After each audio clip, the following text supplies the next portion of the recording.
The Dark Phoenix Saga is considered to be one of the seminal X-Men storylines, and the first story that really brought the X-Men to stardom. Pulled from Uncanny X-Men number 129 to 137, the Dark Phoenix Saga details Jean Grey's transformation into Dark Phoenix and her eventual destruction. But what many people seem to not realize, especially when adapting the storyline, is that the Dark Phoenix Saga wasn't told in a vacuum. It's barely even an intentional event. Instead, it's the culmination of 40 issues of character work, and that context is what makes Dark Phoenix work. Now it's time to journey down the long, winding road to the Dark Phoenix Saga. As a side note, despite the book being just called X-Men for some time, I'll be referring to it by its more well-known name, Uncanny X-Men, as with the annual. The year was 1975, and the X-Men book had been running reprints for nearly 30 issues. Then Marvel released Giant Size X-Men, written by Len Wein and illustrated by Dave Cockrum.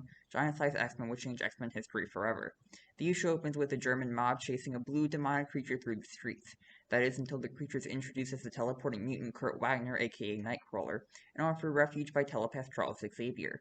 After Kurt agrees, Xavier recruits the Canadian soldier Wolverine, who quits his job to join Xavier, and was a healing factor and claws in a skeleton of the super-strong adamantium. Or Monroe, aka Storm, a Kenyan mutant with weather powers who was worshipped as a goddess. Peter Rasputin, aka Colossus, who can transform his body into steel. John Proudstar, aka Thunderbird, a proud Native American with super strength, and Xavier's old acquaintances Banshee, aka Sean Cassidy, with sonic screams, and Sunfire, with the powers of fire and flight. At his mansion, Xavier explains that the X-Men have been captured on the island of Krakoa, except for Cyclops, aka Scott Summers, who shoots lasers from his eyes, and who escaped to tell the tale.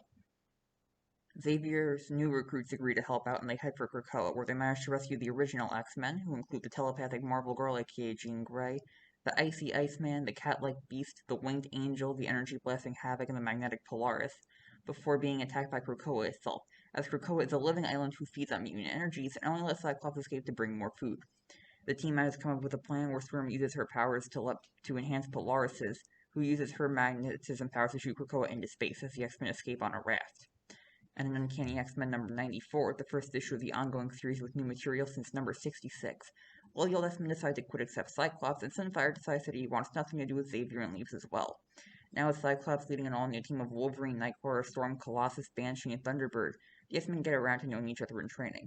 This goes relatively smoothly until the evil Count Nefaria, a returning X-Men villain, takes over the US military's Mount Valhalla and the X-Men have to stop him. So the X-Men head over and face Count Nefaria's minions, the Ani-Men, before forcing Nefaria to flee on a plane. Thunderbird says it's a good idea to jump on the plane and show off his Native American power by not leaving the plane even though it's going to crash. Despite a multitude of warnings, the plane crashes, resulting in Thunderbird's death. That's right, the series just basically got rebooted 2 issues ago, and one X-Men is already dead, bringing the team down to the number it would stay at for quite some time.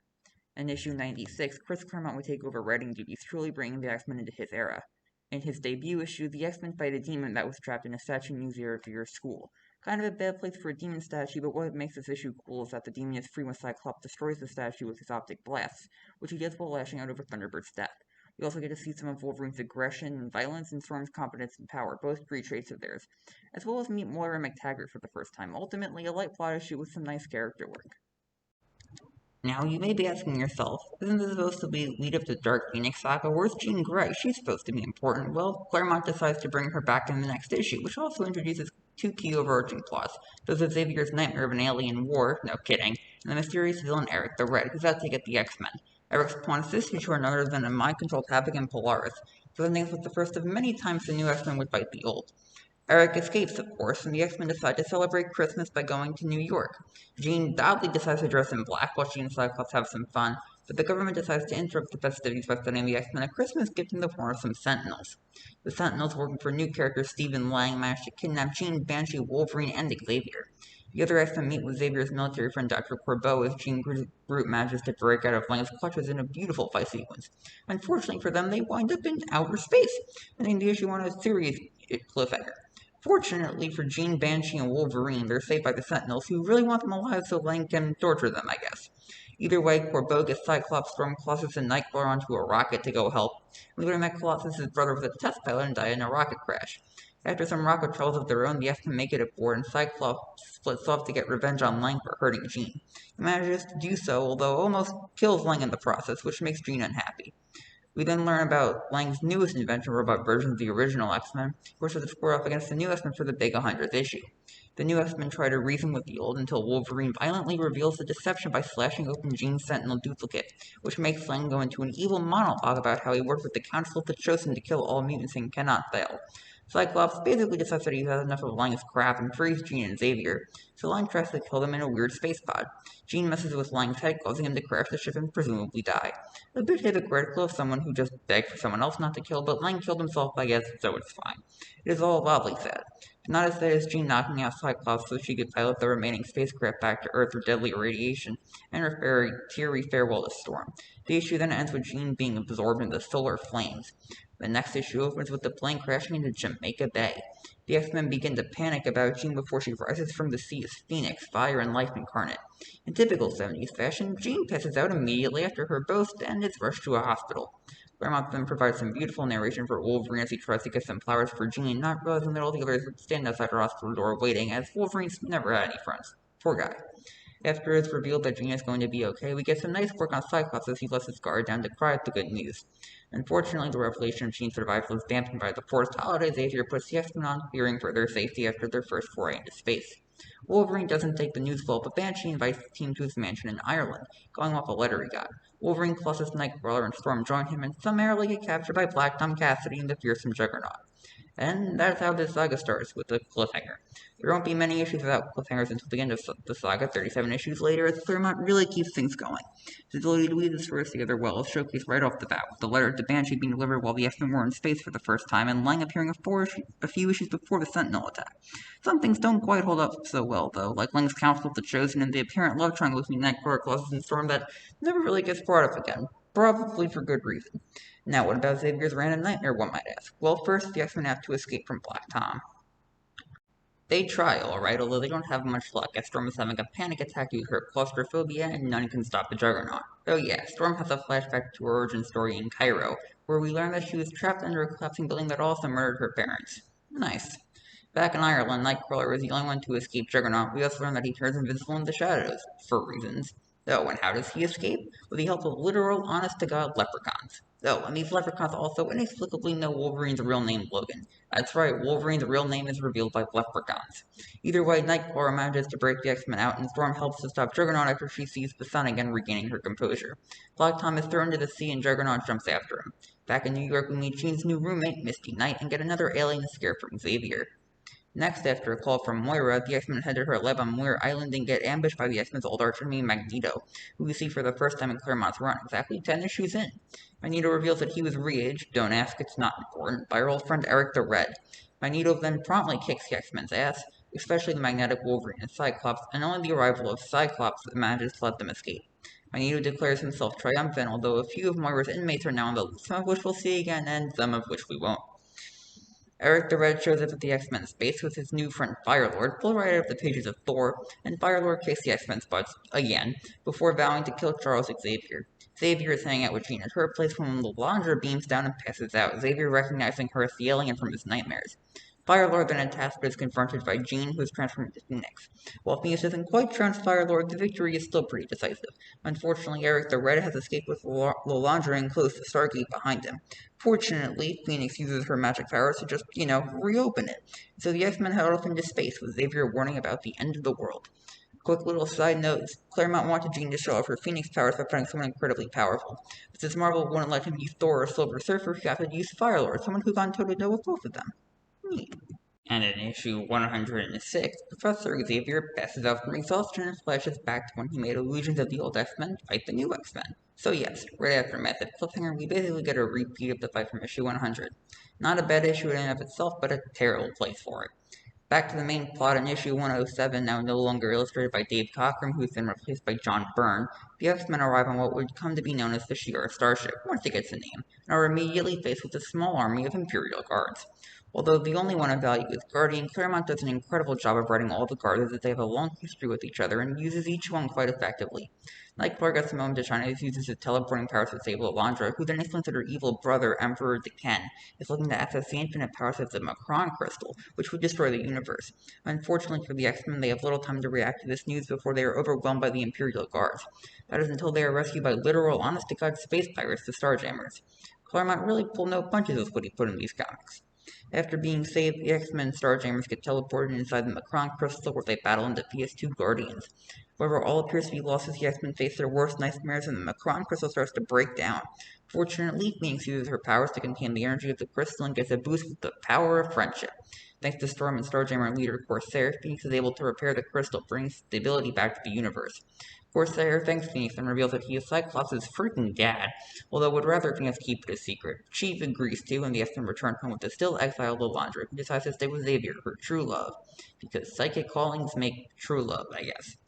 That would be the end of what fans call the Phoenix Saga, starting either with Jean's ascension to Phoenix in issue 101, or my personal preference, the X-Men's abduction by Lang in issue 98. However, to be clear, this isn't one cohesive story. Half of it is X-Men fighting Black Tom, Juggernaut, Magneto without Jean even there. Now that Jean's on the team, things should be a bit more cohesive, right?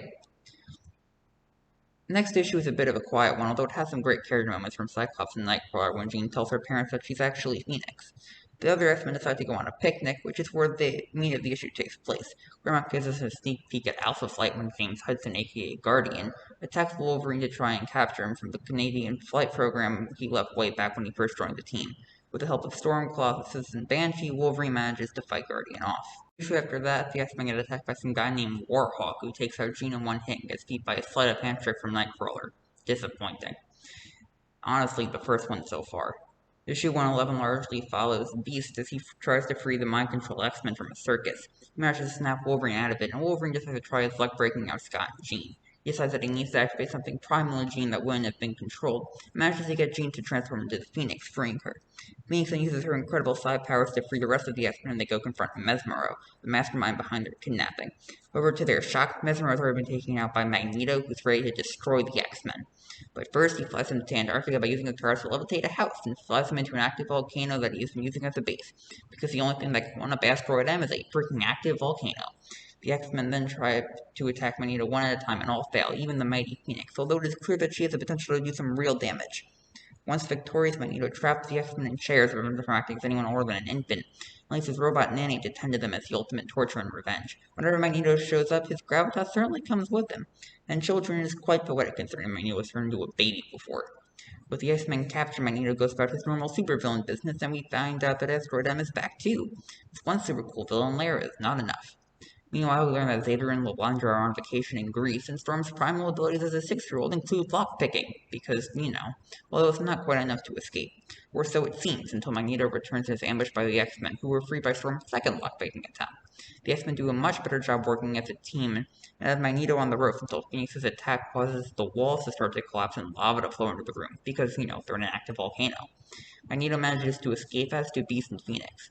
Presuming that their fellow X-Men are dead, the two bring the cheerful news to Xavier and Lilandra, and Jean decides that it's her turn for a vacation in Greece. I don't blame her. The X-Men are, of course, not dead, but actually escaping to the Savage Land, a mythical dinosaur land buried in the heart of the Arctic. They stumble upon a village inhabited by Cyclops' old friend Kazar, and take the opportunity to rest up since they don't know when they're going to leave. The X-Men are mostly enjoying themselves in the fact that they think Phoenix and Beast are dead, go figure. Wolverine especially is front about it, although Cyclops feels nothing to his dismay. Storm is then kidnapped by the evil weird pterodactyl Sauron, and after freeing her and returning Sauron to his normal human form, Sauron reveals that some sun god named Garak has been revived and is destroying the Savage Land, and he and Kazar want the X-Men's help to stop him.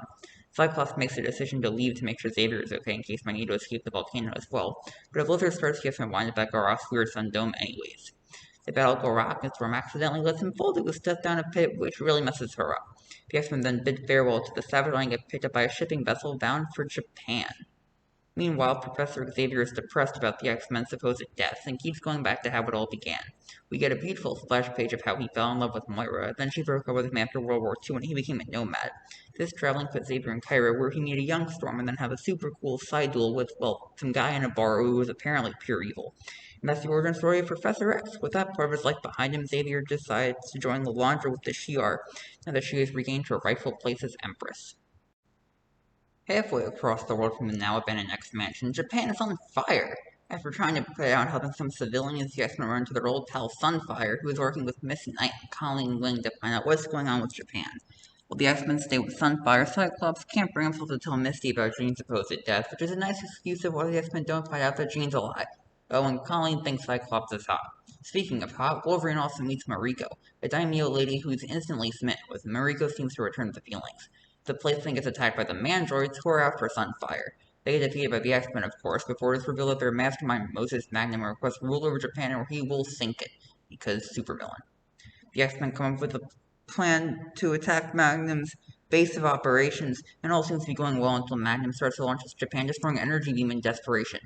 To stop it, Banshee uses his powers to create a sonic wave of opposition frequency to the beam, reflecting it back in on itself and destroying the island. Unfortunately for him, Banshee nearly loses his place in the process, although it recurs just in time to celebrate Christmas.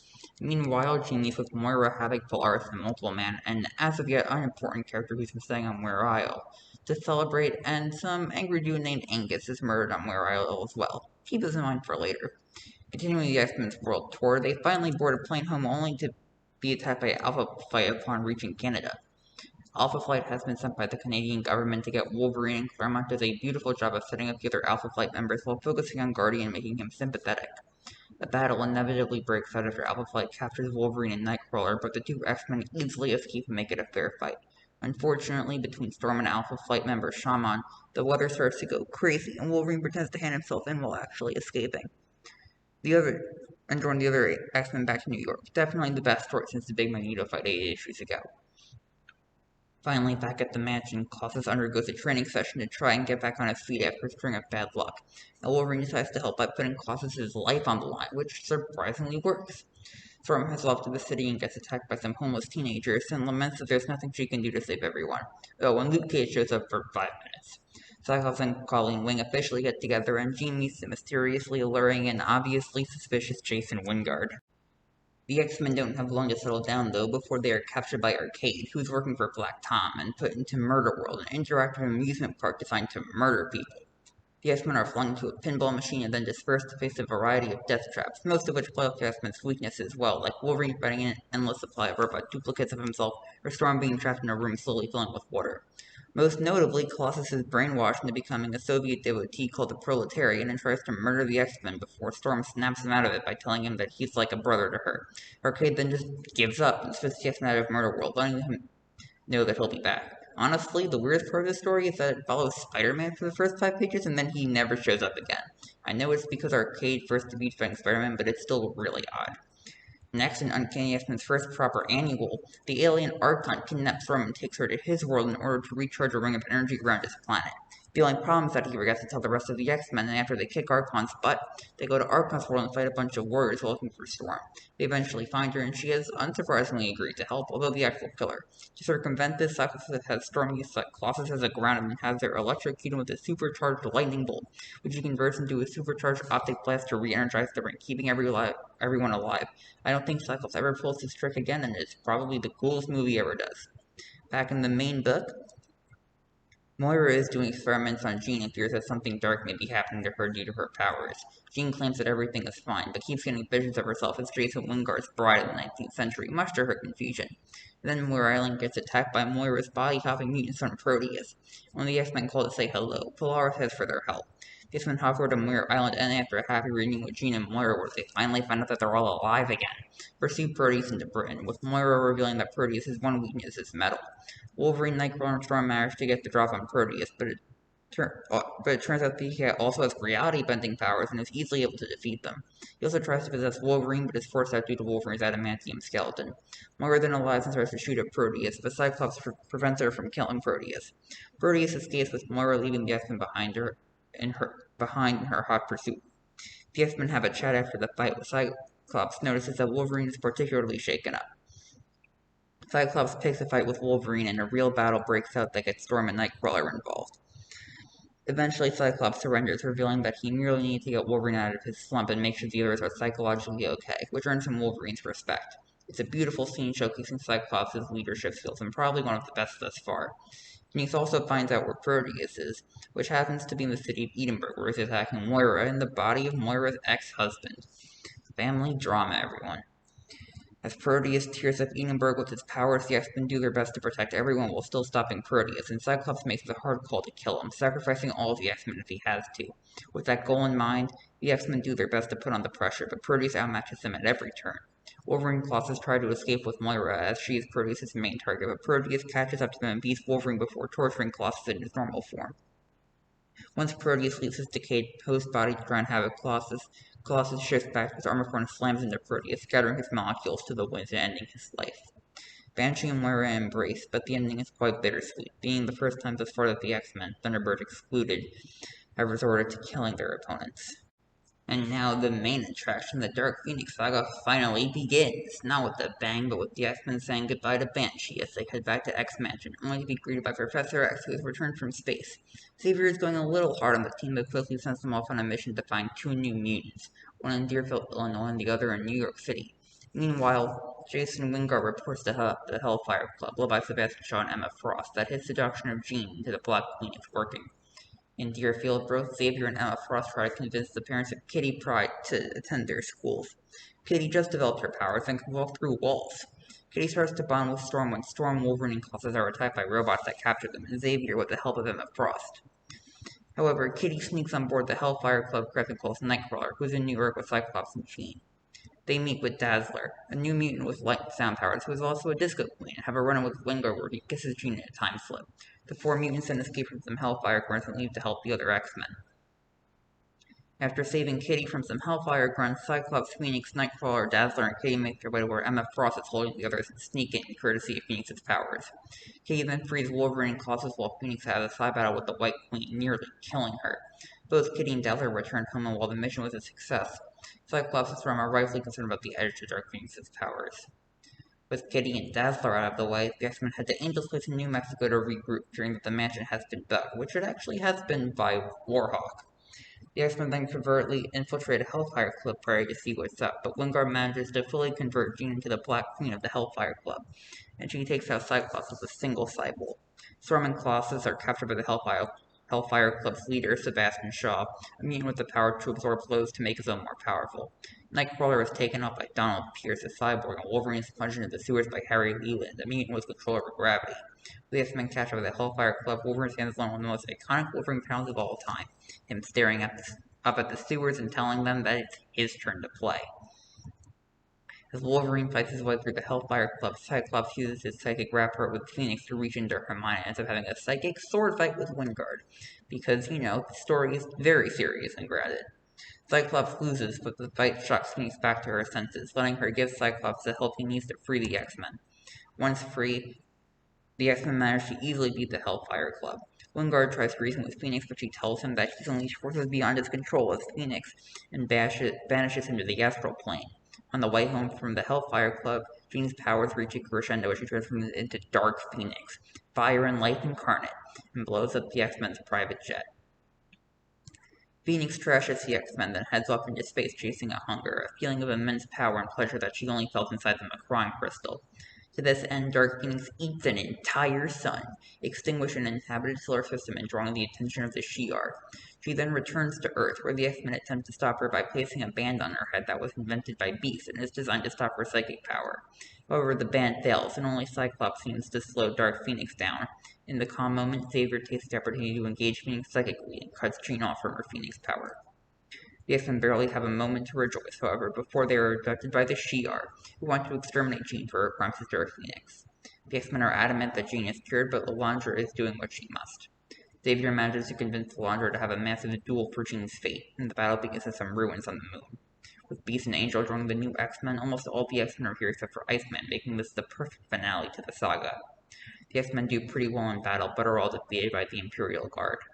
In the end, Jean starts to go Dark Phoenix again, and decides that she won't live her life with an emotionless body to prevent her from becoming Dark Phoenix, and ends her life, thus concluding the Dark Phoenix Saga. Well, that's the official end. I also like to include the next issue.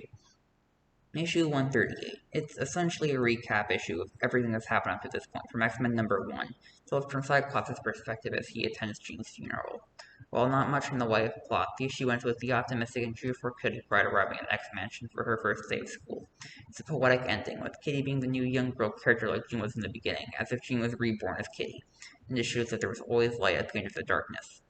With the Phoenix and Dark Phoenix sagas, It should be clear that they are two parts of a larger whole, which is Chris Claremont's X-Men. And the stories barely revolve around Jean, even if she takes center stage for some key moments, like destroying the Macron crystal and battling the X-Men as Dark Phoenix. Other than those, this is still a team story, with every other X-Men getting their moments to shine. It's also hard to read the Phoenix Saga and Dark Phoenix Saga in a vacuum, because while they do a good job of showing Jean's fall, she needs to go on vacation and meet Jason Wingard while the X-Men are away. The story just doesn't work without this happening. Even within the two sagas, Jean spends most of the Phoenix Saga in the hospital while the X-Men battle Black Tom and Juggernaut. She only plays a small role in the battle against the Imperial Guard. Even in Dark Phoenix, the first three issues establish future characters and we get a Wolverine and Cyclops spotlight, with Jean playing second fiddle to Mastermind for the first half of the story. Even when she becomes Dark Phoenix, Jean's deeds include crushing the X-Men twice and eating the sun. Heck, she's only Dark Phoenix for 3 issues. While the Dark Phoenix Saga is incredibly good, it is best enjoyed not as its own story, but as a conclusion to the teen book that Claremont had been writing for 5 years, one that just happens to place some more emphasis on Jean while still having an eye for the future. With that, I hope you can understand the Dark Phoenix Saga and what makes it so special and the context of the story around it. See you next time for some weird shenanigans, and keep on keeping on.